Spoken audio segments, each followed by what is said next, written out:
타버린 만큼 돈 물어내야겠어. 시어머니의 차가운 목소리가 이웃들 앞에서 떨어졌어요. 바닥에 흩어진 파김치를 바라보는 시선들이 따가웠죠. 어지러워서 그랬다고요. 제 변명은 한낱 핑계로 들릴 뿐이었어요. 또 아픈 척이야? 아픈 척하는 며느리 때문에 고생이야. 그 말이 이웃분들 귀에 똑똑히 들리는 순간 저는 정말 죽고 싶었어요. 온 동네에 낙인이 찍히는 기분이었거든요. 정말 아파요, 어머니. 아프면 왜 김치 만든다고 했어? 처음부터 안 한다고 하지. 할 말이 없었어요. 김치통을 끌어안고 앉아서 흐느껴 울었어요. 3일간의 고통, 아무도 이해해주지 않는 아픔, 그리고 지금 이 모욕까지. 하지만 그들은 몰랐어요. 이 순간이 제 인생을 바꾸는 전환점이 될 거라는 걸요. 본격적인 이야기를 시작하기에 앞서 구독과 좋아요를 눌러주시면 저희 채널의 이야기를 빠르게 받아보실 수 있습니다. 그럼 이야기 시작하겠습니다. 안녕하세요. 저는 이서연이라고 합니다. 올해 38이고요. 중학교에서 영양사로 일하고 있어요. 아니, 정확히는 일했었다고 해야겠네요. 지금은 휴직 중이거든요. 이유요? 희귀한 자가 면역 질환이라고 하더라고요. 의사 선생님은 어려운 이름을 말씀하셨지만 저는 그냥 내 몸이 나를 공격하는 병이라고 이해했어요. 관절이 아프고 피로가 몰려오고 면역력이 떨어져서 감염에도 취약하죠. 그런데 참 이상한 게 겉으로는 멀쩡해 보인다는 거예요. 서연아, 얼굴이 좋아졌네? 남편 우진 씨가 아침에 그런 말을 했어요. 정우진, 저보다 3살 많고 물류회사에서 팀장을 하고 있죠. 성실하고 착한 사람이에요. 다만 갈등을 피하려고 하는 성격이라서 때로는 답답할 때가 있지만요. 약이 잘 맞나 봐요. 저는 웃으며 대답했어요.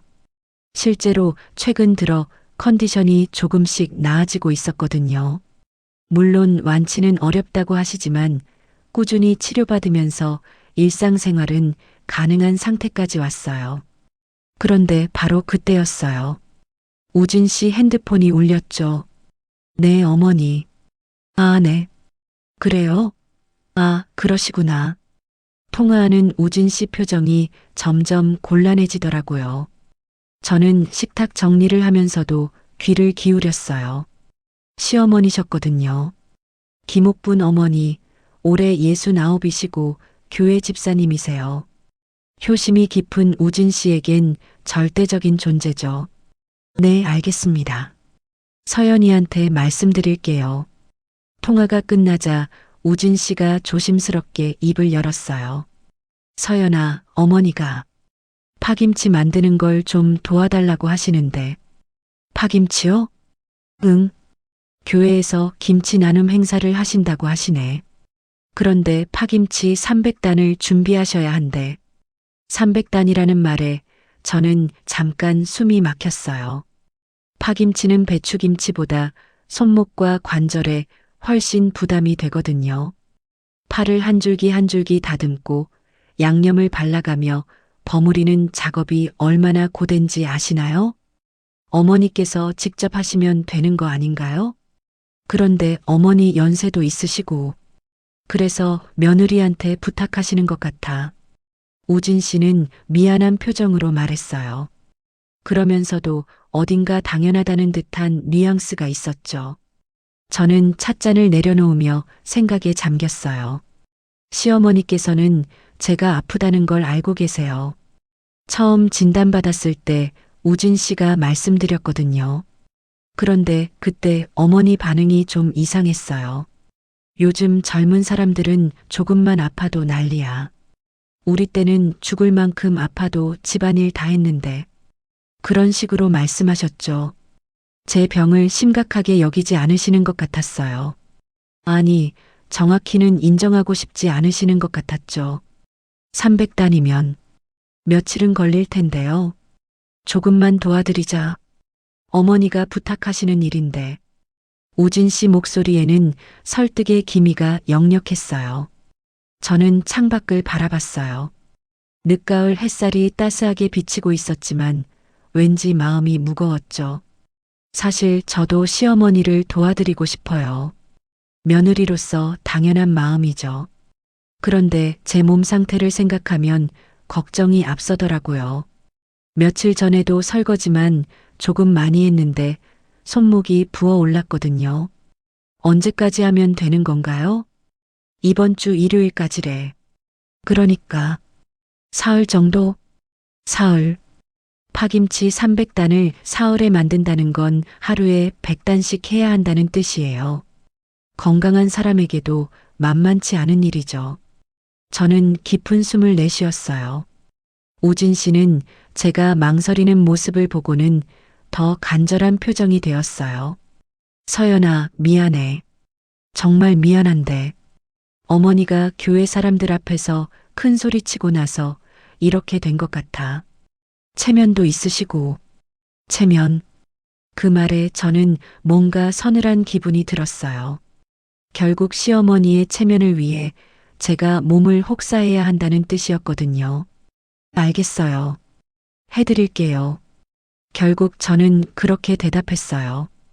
우진 씨 얼굴이 밝아지더라고요. 정말 고마워. 내가 퇴근하고 도와줄게.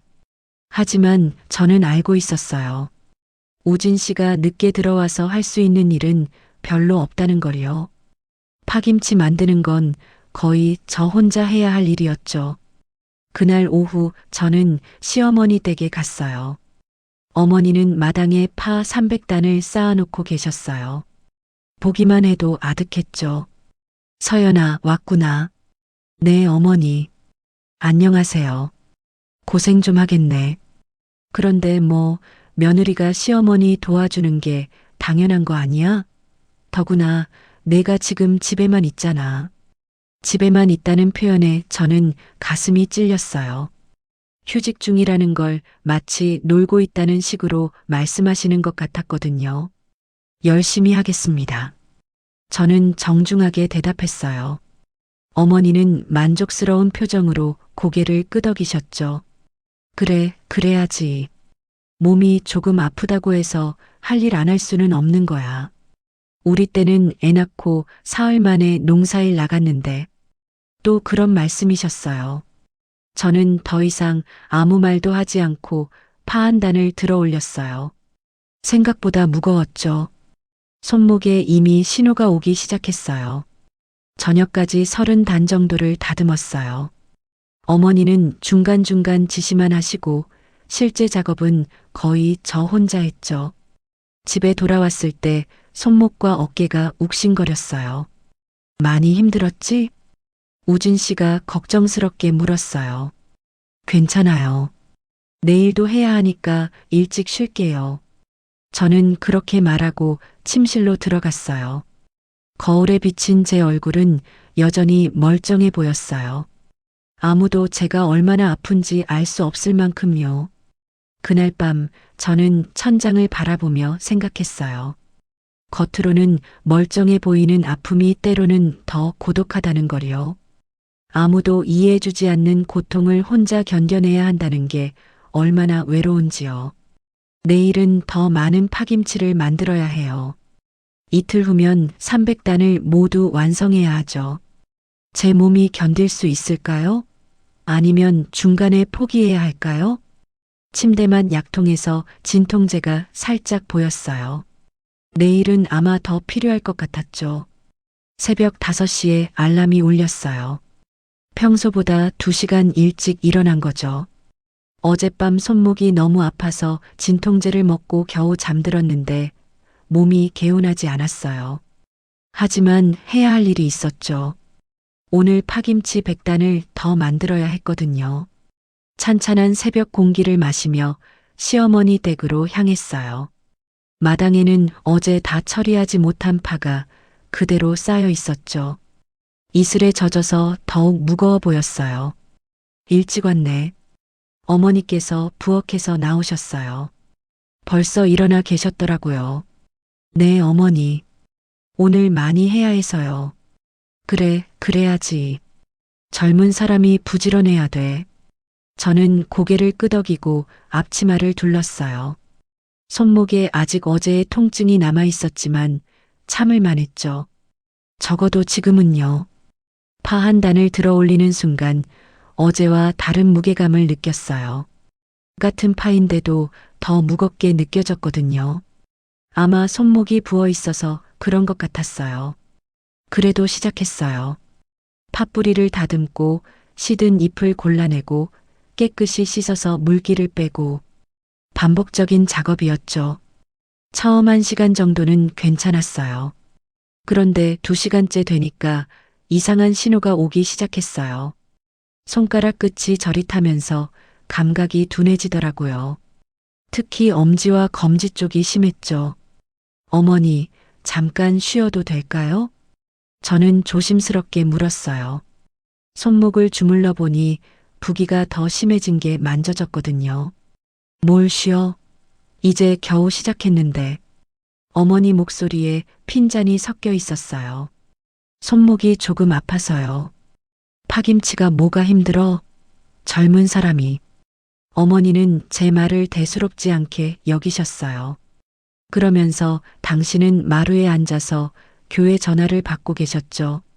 네, 김 집사님. 파김치요? 걱정 마세요. 우리 며느리가 열심히 하고 있어요. 통화하시는 어머니 목소리가 들렸어요. 자랑스럽다는 뉘앙스였죠. 저는 다시 팔을 들어 올렸어요. 어머니 체면을 망칠 수는 없었거든요. 하지만 시간이 갈수록 상황은 나빠졌어요. 손목뿐만 아니라 팔꿈치까지 욱신거리기 시작했죠. 팔을 쥐는 것도 힘들어졌어요. 힘을 주려고 하면 손가락이 떨렸거든요. 점심시간이 되어서야 어머니가 부엌으로 들어오셨어요. 많이 했네. 그런데 속도가 좀 느린 것 같은데? 어머니는 제가 다듬은 팔을 보시며 말씀하셨어요. 실제로 오전 내내 겨우 30단 정도밖에 하지 못했거든요. 어제보다 훨씬 적은 양이었죠. 죄송해요, 어머니. 오후에는 더 빨리 하겠습니다. 왜 이렇게 힘들어해? 파가 배추보다 쉬운 거 아니야? 어머니는 이해할 수 없다는 표정이셨어요. 사실 파김치가 배추김치보다 손목에 더 부담이 된다는 걸 설명드리고 싶었지만 그러면 변명으로 들릴 것 같았어요. 점심을 먹고 다시 시작했어요. 그런데 상황은 더 심각해졌죠. 손목이 퉁퉁 부어올라서 시계가 조이기 시작했어요. 팔을 잡으려고 할 때마다 찌릿한 통증이 팔까지 올라왔죠. 어머니, 정말 잠깐만 쉬어도 될까요? 손이 많이 부어서요. 저는 부어오른 손목을 보여드렸어요. 눈에 띌 정도로 부기가 있었거든요. 어머니는 제 손목을 잠깐 보시더니 혀를 차셨어요. 약한 척 그만해. 이 정도도 못 견뎌? 그 말에 저는 잠깐 말문이 막혔어요. 약한 척이라니요. 제가 꾀병을 부리고 있다고 생각하시는 걸까요? 어머니, 저 정말 아파요. 아프면 약 먹으면 되지. 일은 해야 하는 거야. 어머니 목소리에는 짜증이 섞여 있었어요. 그러면서 부엌 선반에서 진통제를 꺼내주셨죠. 이거 먹고 계속해. 저는 그 진통제를 받아들었어요. 그런데 손이 떨려서 제대로 잡지 못했죠. 약통이 바닥에 떨어져서 알약들이 흩어졌어요. 어머, 뭐 하는 거야? 어머니가 놀라셨어요. 저는 급히 무릎을 꿇고 약을 주워 담았어요. 그 과정에서도 손목이 욱신거렸지만 참았죠. 죄송합니다, 어머니. 정신 좀 차려. 약 먹고 정신 차리고 해. 저는 진통제 2알을 삼켰어요. 보통 한 알만 먹는데 그날은 정말 견디기 힘들었거든요. 그리고 다시 파 앞에 앉았어요. 약이 조금 효과를 보이는 것 같았어요. 통증이 무뎌졌죠. 하지만 손목의 부기는 그대로였고 감각도 여전히 둔했어요. 팔을 만질 때마다 제대로 느낌이 오지 않았거든요. 오후 내내 그렇게 버텼어요. 진통제 효과로 어떻게든 일을 계속했죠. 하지만 정확한 작업이 어려웠어요. 힘 조절이 안 돼서 팔을 너무 세게 잡아서 으깨기도 하고 반대로 너무 약하게 잡아서 놓치기도 했고요. 저녁 무렵이 되었을 때 어머니가 제 작업을 점검하러 오셨어요. 이게 뭐야? 파가 다 으깨졌잖아. 어머니는 제가 다듬은 파를 보시며 혀를 차셨어요. 실제로 제가 만든 파김치는 모양이 엉망이었어요. 손 감각이 둔해져서 제대로 다루지 못했거든요. 다시 해야겠네. 이런 걸로는 교회에 못 가져가. 어머니 말씀에 저는 절망적인 기분이 들었어요. 하루 종일 고생했는데 다시 해야 한다니요. 어머니, 제가 내일 다시 정성껏 하겠습니다. 정성은 무슨, 집중을 안 해서 그런 거야. 딴 생각하면서 하니까. 어머니는 제가 성의 없이 일했다고 생각하고 계셨어요. 하지만 저는 정말 최선을 다했거든요. 몸이 말을 듣지 않을 뿐이었어요. 집에 돌아와서 우진 씨에게 하루 있었던 일을 말했어요. 그래, 힘들었구나. 우진 씨는 그렇게 말하면서도 별로 심각하게 받아들이지 않는 것 같았어요. 손목이 많이 부었어요. 보세요. 저는 부어오른 손목을 보여줬어요. 우진 씨가 잠깐 보더니 고개를 끄덕였어요. 파스 붙여보자. 내일까지는 해야 하니까. 결국 이해받지 못하는 기분이었어요. 가장 가까운 사람들도 제 고통을 진짜로 받아들여주지 않는다는 게 서글퍼요. 그날 밤 잠자리에 들기 전에 거울을 봤어요. 여전히 멀쩡해 보이는 얼굴이었어요. 피곤해 보이긴 하지만 크게 달라진 건 없었죠. 손목에 파스를 붙이고 누웠지만 잠이 오지 않았어요. 내일이면 마지막 날이에요. 170단이 남아 있었죠. 과연 해낼 수 있을까요? 더 중요한 건 제 몸이 견딜 수 있느냐는 것이었어요. 오늘보다 더 심해지면 어떻게 해야 할까요? 그래도 끝까지 해야 하는 걸까요? 침대 옆 탁자 위에 놓인 약통을 바라봤어요. 내일은 더 많이 먹어야 할 것 같았죠. 그런 생각을 하는 제 자신이 무서웠어요. 이게 정말 단순한 김치 담그기일까요? 아니면 뭔가 더 큰 문제가 시작되는 걸까요? 마지막 날이 밝았어요. 손목에 붙인 파스가 밤사이 떨어져서 베개 옆에 구겨져 있었죠. 일어나자마자 손목을 만져봤는데 어제보다 더 딱딱하게 굳어 있었어요.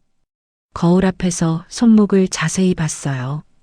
부기가 손등까지 올라와 있었고 손가락도 평소보다 통통해 보였죠.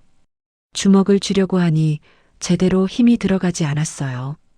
오늘 끝이니까 조금만 더 참자. 혼잣말을 하며 진통제를 2알 더 꺼냈어요. 어제보다 일찍 먹는 거였죠. 그래야 일할 수 있을 것 같았거든요. 시어머니 댁에 도착하니 마당에 170단의 파가 기다리고 있었어요. 어제까지 230단을 겨우 해냈는데 오늘 하루에 이 모든 걸 끝내야 했죠. 늦었네. 어머니께서 시계를 보며 말씀하셨어요. 평소보다 10분 늦은 6시 10분이었어요. 죄송합니다, 어머니. 오늘 다 끝내야 하는데 이렇게 늦으면 안 되지. 어머니 목소리에 조급함이 묻어 있었어요. 내일이 일요일이고 교회에 가져가야 할 김치였거든요. 저는 곧바로 작업을 시작했어요. 하지만 첫 번째 팔을 들어 올리는 순간부터 어제와는 차원이 다른 고통이 밀려왔어요. 손목이 아니라 팔 전체가 저려오더라고요. 빨리 해야 해. 하루에 170단이면 시간당 15단은 해야 돼. 어머니가 계산해서 말씀하셨어요. 11시간 동안 쉬지 않고 해도 빡빡한 일정이었죠. 1시간이 지났을 때 10단 정도밖에 하지 못했어요. 계획보다 훨씬 느린 속도였죠. 손가락 감각이 거의 없어져서 팔을 놓치는 일이 자주 생겼거든요. 이렇게 하면 언제 끝나? 어머니가 제 뒤에 서서 속도를 재고 계셨어요. 그 시선이 부담스러웠지만 어쩔 수 없었죠. 더 빨리 하겠습니다. 하지만 빨리 하려고 할수록 실수가 늘어났어요. 팔을 제대로 다듬지 못해서 어머니께 지적받는 일이 반복됐죠. 점심시간 즈음에 정말 이상한 일이 벌어졌어요. 팔을 씻다가 손등에 상처가 난 걸 발견했거든요. 언제 다쳤는지도 모를 정도로 감각이 둔해져 있었어요. 어머니, 손에서 피가 나요. 어디 보자. 어머니가 제 손을 보시더니 별것 아니라는 듯 말씀하셨어요. 파즙 때문에 그런 거야. 반창고 붙이고 계속해. 하지만 반창고를 붙이고 나서도 계속 피가 스며 나왔어요. 파즙이 상처에 스며들어서 따갑기까지 했죠. 그래도 멈출 수는 없었어요. 오후 2시쯤 우진 씨한테서 전화가 왔어요. 서연아, 미안한데 오늘 회사에서 급한 일이 생겼어. 늦을 것 같아. 네, 알겠어요.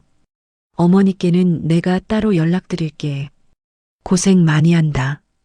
통화를 끊고 나서 허탈한 마음이 들었어요. 어제 도와준다고 했는데 결정적인 순간에 없다니요. 물론 회사 일이 중요하다는 건 알지만요. 우진이 못 온다고 하네. 어머니께 말씀드리니 혀를 차셨어요. 남자들은 맨날 그래. 결국 며느리가 다 해야 하는 거야. 그 말에 뭔가 서글픈 기분이 들었어요. 결국 저 혼자 남겨진 기분이었거든요. 오후 3시에 옆집 아주머니가 놀러 오셨어요. 같은 교회를 다니시는 분이었죠. 어머, 서연이가 김치를 다 만들고 있네요. 그럼요. 우리 며느리가 부지런해요. 어머니는 자랑스럽게 말씀하셨어요. 하지만 제 모습을 보신 옆집 아주머니 표정이 조금 이상했어요. 그런데 많이 힘들어 보이는데요? 젊은 사람이 뭐가 힘들어요. 옆집 며느리는 하루에 200단도 해요. 어머니는 비교를 시작하셨어요. 옆집 며느리 이야기는 처음 듣는 얘기였는데 갑자기 나오니까 당황스러웠어요. 200단이요? 네. 그 집 며느리는 체력이 좋거든요. 우리 서연이도 젊으니까 할 수 있을 거예요. 옆집 아주머니는 제 손을 보시더니 놀라셨어요. 손에서 피가 나고 있잖아요. 아, 그냥 파즙 때문에 그런 거예요. 어머니는 대수롭지 않게 넘기셨지만 아주머니는 계속 걱정스러운 표정이셨어요. 서연아, 너무 무리하지 마. 몸이 제일 중요한 거야. 옆집 아주머니가 가신 후에 어머니 표정이 달라졌어요. 남 앞에서 약한 모습 보이면 안 돼. 우리 집 체면이 있는 거야. 체면. 또 그 말씀이었어요. 저는 아무 말도 하지 않고 다시 팔을 들어 올렸어요. 저녁 7시가 되었을 때 아직 50단이 남아 있었어요. 예상보다 훨씬 늦어진 거였죠. 손목 상태는 더욱 심각해졌어요. 팔을 쥘 때마다 전기가 통하는 것 같은 느낌이 들었거든요. 이 속도로는 밤새야겠네. 어머니가 한숨을 쉬셨어요. 죄송합니다, 어머니. 더 빨리 하겠습니다. 젊은 사람이 왜 이렇게 느려? 의지가 부족한 것 같아. 의지 부족이라는 말에 가슴이 철렁했어요. 제가 정말 게으른 건 아닐까 하는 생각이 들었거든요. 하지만 손목은 정말 한계였어요. 밤 9시쯤 우진 씨가 도착했어요. 많이 늦었네. 미안해. 괜찮아요. 거의 다 끝나가요. 사실 아직 30단이 남아 있었지만 그렇게 말할 수밖에 없었어요. 내가 도와줄게. 우진 씨가 나서려고 하자 어머니가 말리셨어요. 됐어. 회사에서 피곤할 텐데. 서연이가 마저 하면 돼. 결국 우진 씨는 옆에서 지켜볼 뿐이었어요. 도와주고 싶어도 어머니가 허락하지 않으시니까요. 밤 11시가 넘어서야 마지막 팔을 다듬었어요. 3일간의 고행이 끝난 순간이었죠.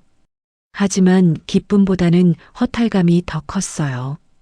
집으로 돌아가는 차 안에서 우진 씨가 말했어요. 고생 많았어. 정말 고마워. 하지만 저는 뭔가 이상한 기분이었어요. 고맙다는 말이 공허하게 들렸거든요. 정작 힘들 때는 혼자였는데요. 집에 와서 거울을 봤어요. 3일 전과는 완전히 다른 모습이었어요. 얼굴이 헬쑥해졌고 눈가에는 다크서클이 생겼죠. 손은 부기 때문에 제 손 같지 않았어요. 그날 밤 잠자리에 누워서 생각해 봤어요. 과연 이게 정상적인 일이었을까요? 300단이라는 숫자가 단순한 분량이 아니라 일종의 형벌 같았거든요. 더 무서운 건 아무도 제 고통을 진짜로 이해해주지 않는다는 거였어요. 가장 가까운 사람들마저도요. 저는 완전히 혼자였어요. 약통에서 진통제를 꺼내려다가 멈췄어요. 벌써 며칠째 하루에 여러 알씩 먹고 있었거든요. 이게 맞는 걸까요? 창밖으로 차가운 달빛이 들어왔어요. 그 빛처럼 제 마음도 차갑고 외로웠죠. 내일부터는 어떻게 살아야 할까요? 이 일이 끝이 아닐 것 같은 불안감이 밀려왔어요. 다음 날 아침 눈을 뜨자마자 손목을 확인했어요. 밤사이 부기가 더 심해져서 손목 시계가 살갗에 파묻힐 정도였죠. 시계를 빼려고 하니 아픈 정도가 아니라 화끈거렸어요. 어제 만든 파김치를 교회에 가져다 드려야 했어요.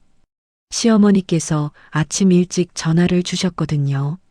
서연아, 김치차에 싣고 교회로 와. 집사님들이 기다리고 계셔.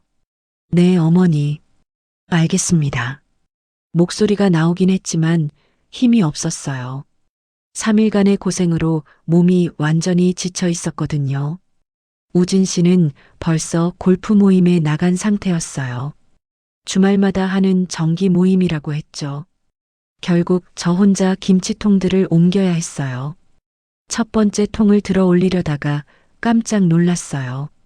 평소 같으면 쉽게 들 수 있는 무게인데 손목에 힘이 전혀 들어가지 않았거든요. 그래도 어떻게든 차에 실어야 했죠. 김치통 하나를 들고 계단을 내려가는데 중간에 어지러움이 밀려왔어요. 진통제를 많이 먹어서 그런 건지 아니면 피로 때문인지 모르겠지만 눈앞이 흐릿해지더라고요.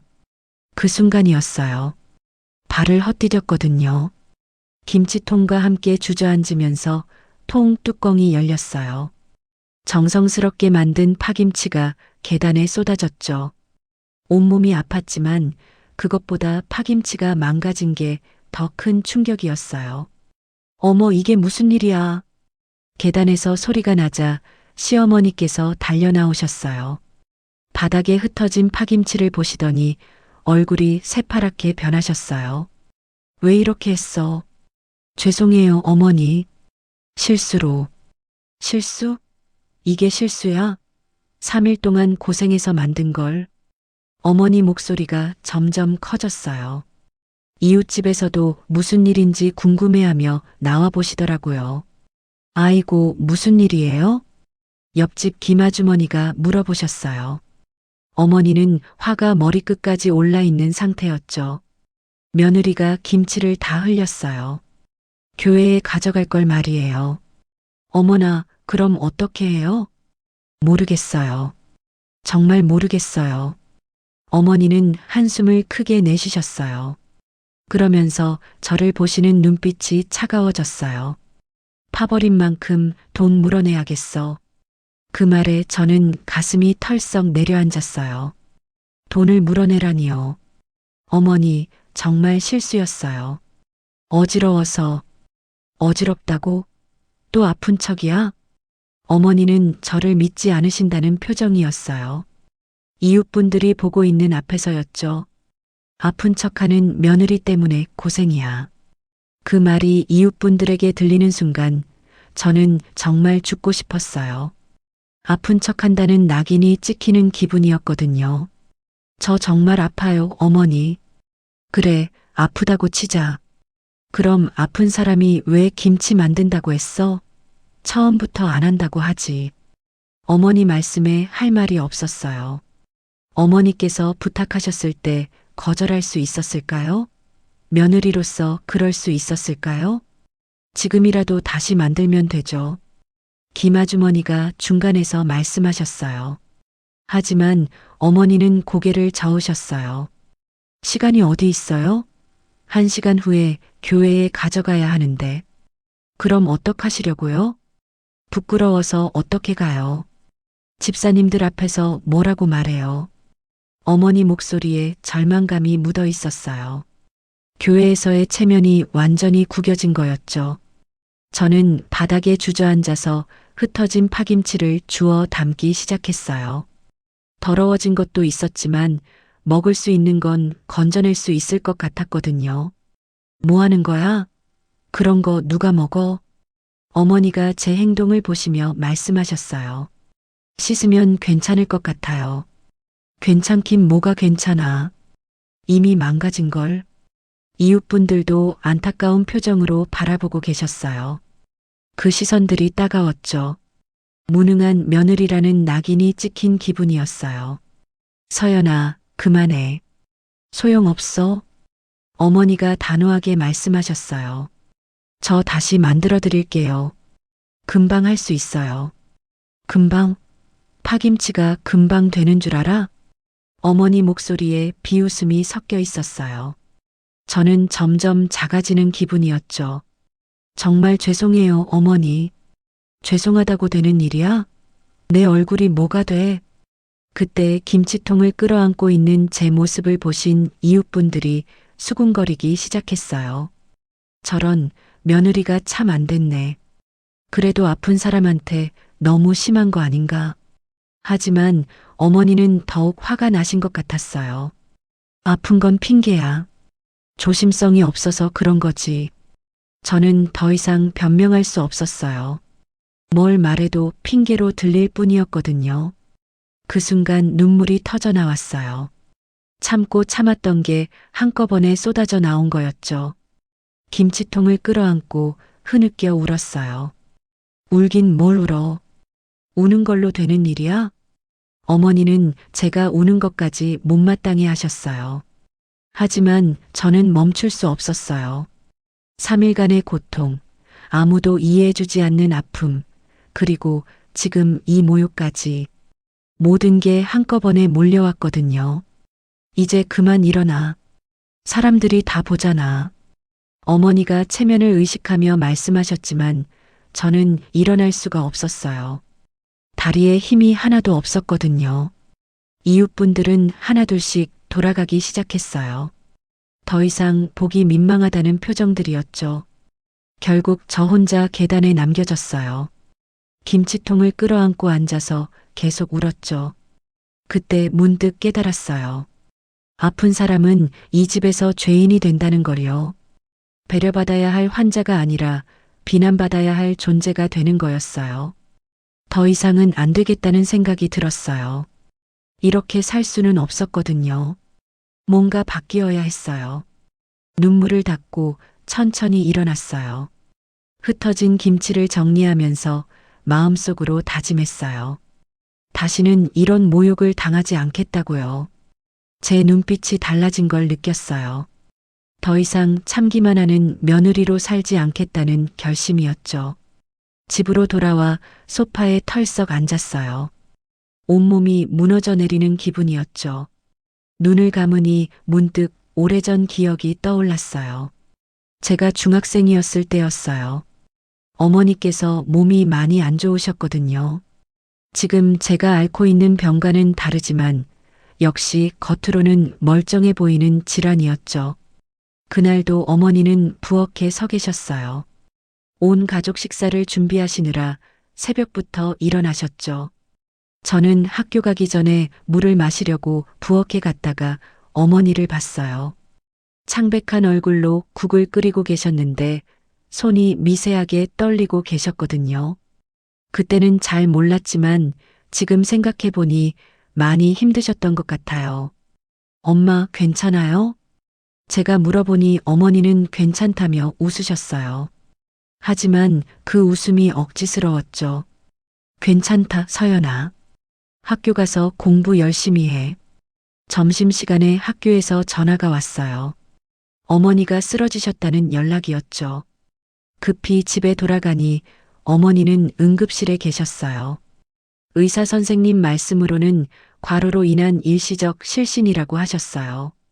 며칠간 절대 안정을 취해야 한다고 하셨죠. 그런데 놀라운 건 그 다음이었어요. 어머니가 집에 돌아오시자마자 또 부엌으로 향하신 거예요. 엄마 안 돼요. 쉬셔야 해요. 제가 막아섰지만 어머니는 고개를 저으셨어요. 저녁은 누가 해? 아버지 회사에서 돌아오시는데. 제가 할게요.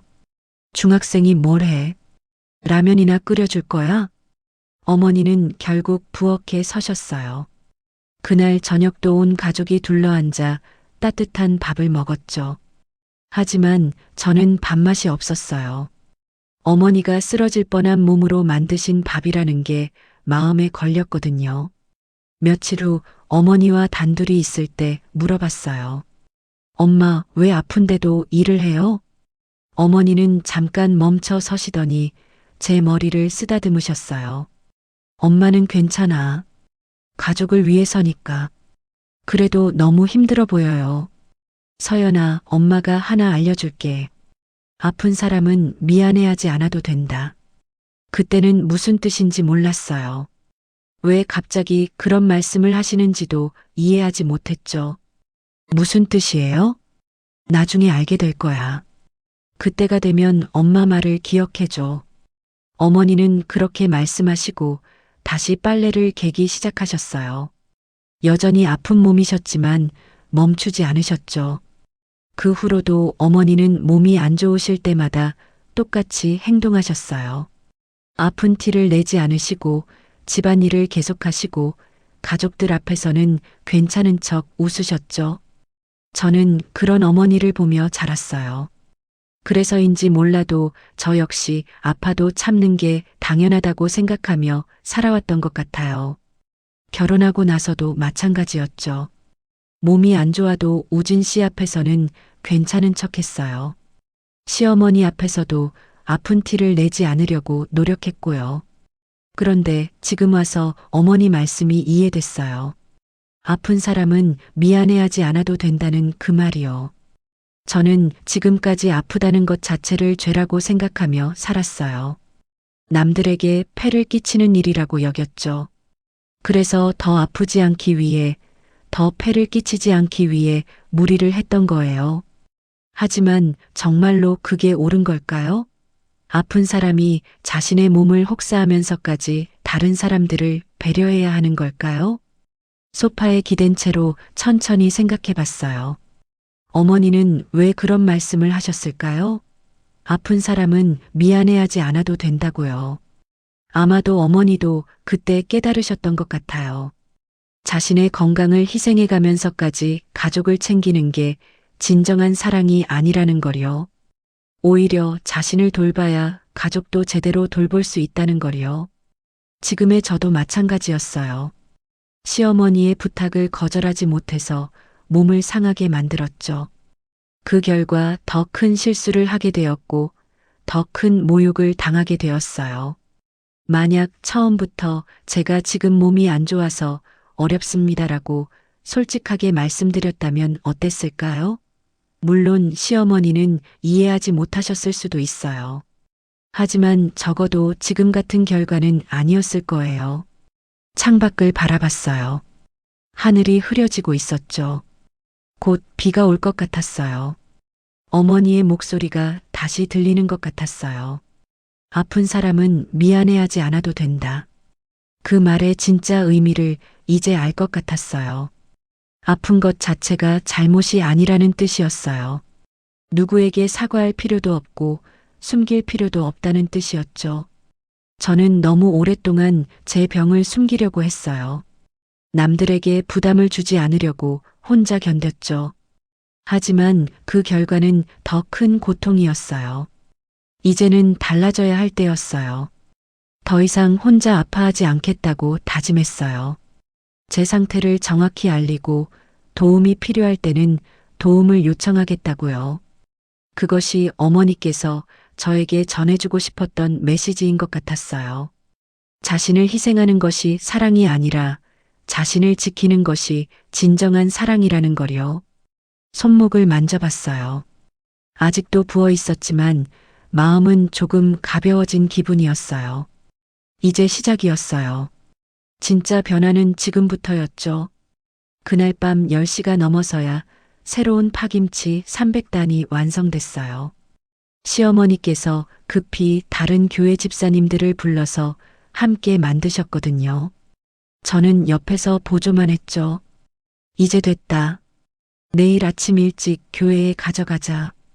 어머니는 만족스러운 표정으로 완성된 김치통들을 바라보셨어요.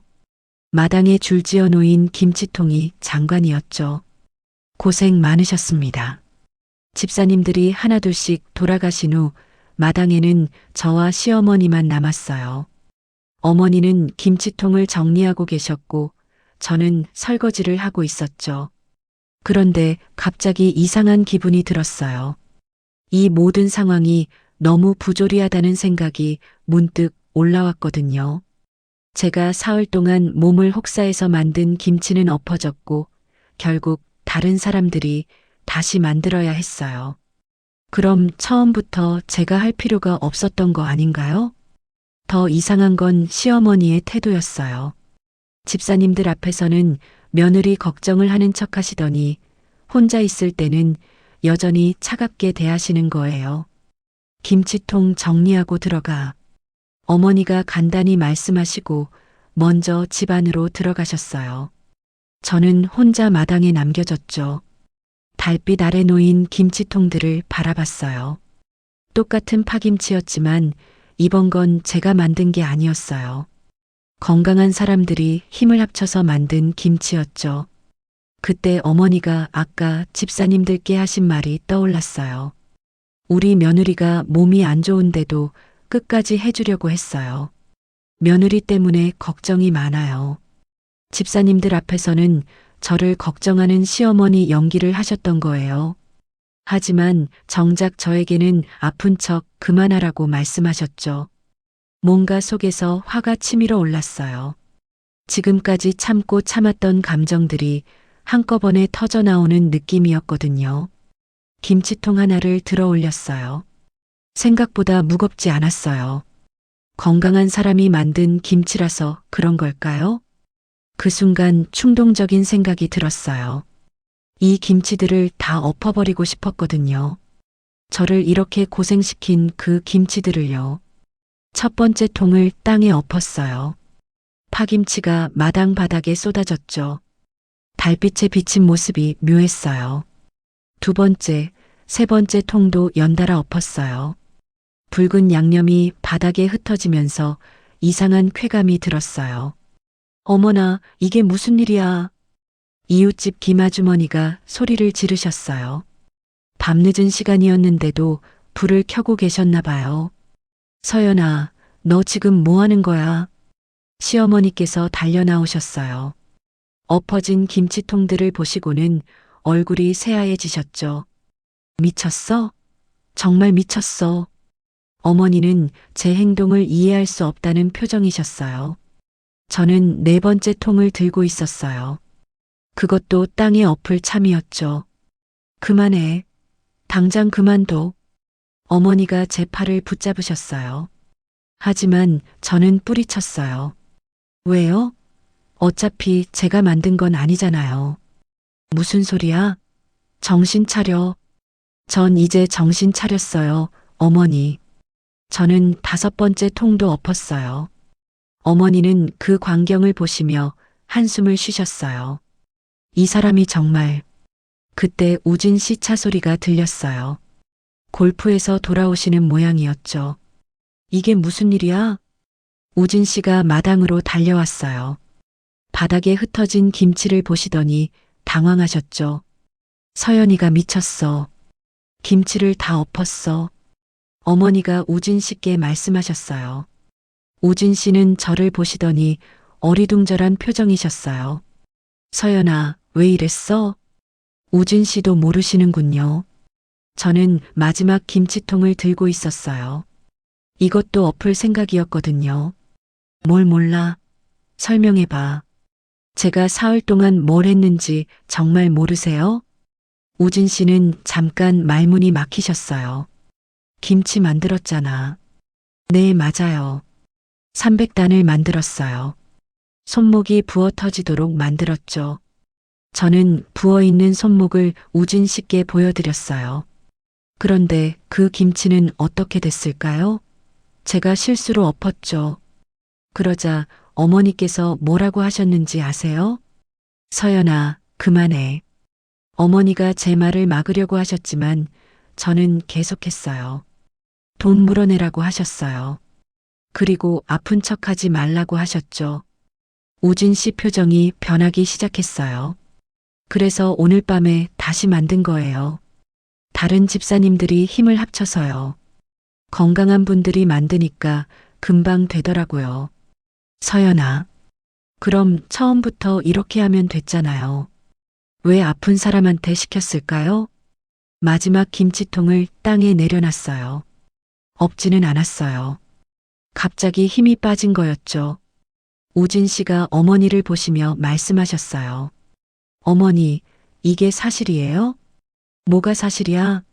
며느리가 지금 정신이 나간 거야. 어머니는 여전히 당신이 잘못한 게 없다는 투였어요. 서연이 손목 상태 보셨어요? 우진 씨가 제 손을 자세히 보시더니 놀라셨어요. 이게 뭐야? 왜 이렇게 부었어? 파김치 300단 만들어서 그래요. 300단을요? 서연이 혼자요? 네, 혼자요. 어머니는 옆에서 지켜보기만 하셨어요. 우진 씨 얼굴이 점점 굳어졌어요. 어머니, 서연이가 몸이 안 좋다는 걸 아시잖아요. 몸이 안 좋으면 일을 안 해도 돼? 며느리가 시어머니 도와주는 게 당연한 거 아니야? 도와주는 것하고 이건 다르죠. 우진 씨 목소리에 화가 섞여 있었어요. 처음 보는 모습이었죠. 이건 김치가 아니라 학대예요. 그 말에 어머니가 벌떡 일어나셨어요. 뭐라고? 학대라고? 네, 학대예요. 아픈 사람을 이렇게 부려먹는 게 학대가 아니면 뭐예요? 우진 씨가 드디어 제 편에 서신 거였어요. 지금까지 갈등을 피하려고만 하시던 분이 처음으로 어머니께 맞서신 거였죠. 어머니는 말문이 막히신 것 같았어요. 아들이 며느리 편을 든다는 게 믿기지 않으신 모양이었거든요. 저는 그 순간 뭔가 뭉클한 감정이 올라왔어요. 드디어 누군가 저를 이해해주는 기분이었거든요. 마당에는 엎어진 김치와 긴장감이 가득했어요. 이제 진짜 변화가 시작될 것 같았어요. 그 다음 순간 저는 쓰러졌어요. 갑자기 온 세상이 빙글빙글 돌더니 의식을 잃었거든요. 다시 눈을 떴을 때는 병원이었어요. 하얀 천장이 보이고 소독약 냄새가 났죠. 손목에는 수액 주사가 연결되어 있었어요. 깨어났네요. 간호사 선생님이 미소를 지으며 말씀하셨어요. 여기가 어디예요? 병원이에요. 응급실로 실려오셨는데 지금은 입원실로 옮긴 상태예요. 머리가 띵했어요. 어떻게 여기까지 왔는지 기억이 흐릿했거든요. 남편분이 계세요. 잠깐 커피 사러 가셨는데 곧 오실 거예요. 간호사가 설명해 주시니 조금씩 기억이 돌아왔어요. 김치통을 엎고 우진 씨가 어머니께 화를 내시고 그 다음에 갑자기 어지러워진 것까지요. 잠시 후 우진 씨가 들어오셨어요. 얼굴이 많이 상해 있었죠. 서연아, 정말 미안해. 우진 씨가 제 손을 잡으며 말씀하셨어요. 저 괜찮아요. 얼마나 누워 있었어요? 이틀이야. 계속 깨지 않아서 얼마나 걱정했는지 몰라. 이틀이나 의식을 잃고 있었다니 놀라웠어요. 곧 담당 의사 선생님이 오셨어요. 다행히 깨어나셨네요. 어떠세요? 좀 어지럽긴 한데 괜찮은 것 같아요. 검사 결과를 보니 염증 수치가 매우 높았어요.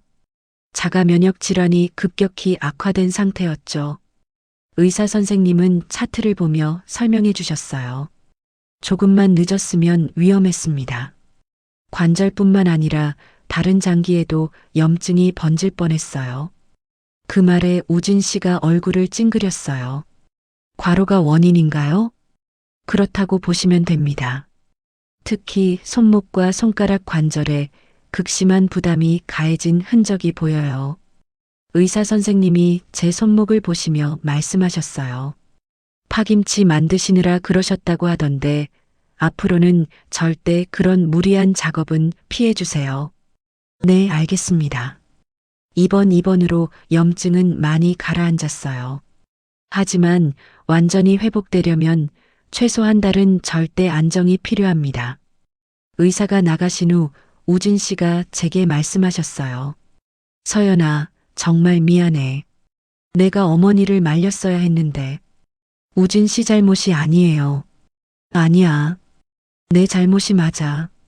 내가 아프다는 걸 알면서도 방관했으니까. 우진 씨 목소리에 후회가 묻어 있었어요. 어머니는 뭐라고 하세요? 그게 우진 씨가 말을 머뭇거렸어요. 솔직히 말씀해 주세요. 어머니랑 크게 다퉜어. 내가 쓰러진 후에. 우진 씨는 그날 밤 일을 자세히 말해 주셨어요. 제가 쓰러진 후 시어머니는 당황하셨지만 여전히 당신이 잘못한 게 없다고 주장하셨다고 해요.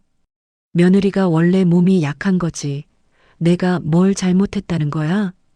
그런 식으로 말씀하셨다는 거였죠. 그래서 내가 더 이상 참을 수 없었어. 우진 씨는 그 자리에서 어머니께 단호하게 말씀드렸다고 해요. 앞으로 서연이한테는 어떤 부탁도 하지 마세요. 우리는 당분간 거리를 두겠습니다. 정말 그렇게 말씀하셨어요? 응. 더 이상 지켜볼 수 없었어. 우진 씨가 그렇게 강하게 나선 건 처음이었어요. 평소 효자로 살아오셨는데 제 일로는 어머니와 맞서실 정도였던 거죠. 어머니 반응은 어떠셨어요? 처음엔 화를 내시더라가 나중에는 울기까지 하셨어. 시어머니는 아들이 자신을 떠날 수도 있다는 현실을 받아들이기 힘드셨던 모양이에요. 며칠 후 간호사를 통해 들은 이야기가 더 충격적이었어요. 시어머니가 교회 김치 나눔 행사를 취소하셨다는 거였죠. 취소하셨다고요? 네. 가족 사정으로 어려워졌다고 하시더라고요. 간호사는 같은 교회를 다니는 분이셨거든요. 교회 분들이 많이 실망하셨대요. 벌써 공지까지 다 됐었는데 시어머니의 체면이 완전히 구겨진 거였어요. 그동안 며느리 자랑을 하시며 큰 소리 치셨는데 결국 약속을 지키지 못하게 된 거죠. 이번 일주일째 되는 날 예상치 못한 분이 병문안을 오셨어요. 옆집 김아주머니였죠. 서연아, 괜찮아? 네, 아주머니. 많이 좋아졌어요. 그날 밤 일 다 들었어. 정말 마음이 아프더라. 김아주머니는 그날 밤 우진 씨와 시어머니가 다투는 것도 다 들으셨다고 해요. 옥분이가 너무했어. 아무리 며느리라지만 아픈 사람을 그렇게 부려먹으면 안 되지. 교회에서도 소문이 났나요? 그럼 다들 알고 있어. 김치 행사 취소된 것도 그렇고 김아주머니 말로는 교회 집사님들 사이에서도 시어머니에 대한 시선이 좋지 않다고 해요. 며느리 건강 챙기는 게 우선이지 김치가 뭐가 그리 중요하다고. 결국 시어머니가 그동안 자랑해오던 좋은 시어머니 이미지가 완전히 무너진 거였어요. 퇴원하는 날 우진 씨가 저에게 말했어요. 서연아, 앞으로는 내 건강이 최우선이야. 우진 씨, 어머니 일은 내가 알아서 할게. 넌 이제 아프면 아프다고 말해. 참지 말고. 우진 씨가 변한 걸 느꼈어요. 그동안 갈등을 피하기만 하시던 분이 이제는 제 편에 서서 지켜주려고 하시는 거였죠. 집으로 돌아오는 길에 문득 어머니 말씀이 떠올랐어요. 아픈 사람은 미안해하지 않아도 된다. 이제 그 말의 진짜 의미를 완전히 이해하게 됐어요.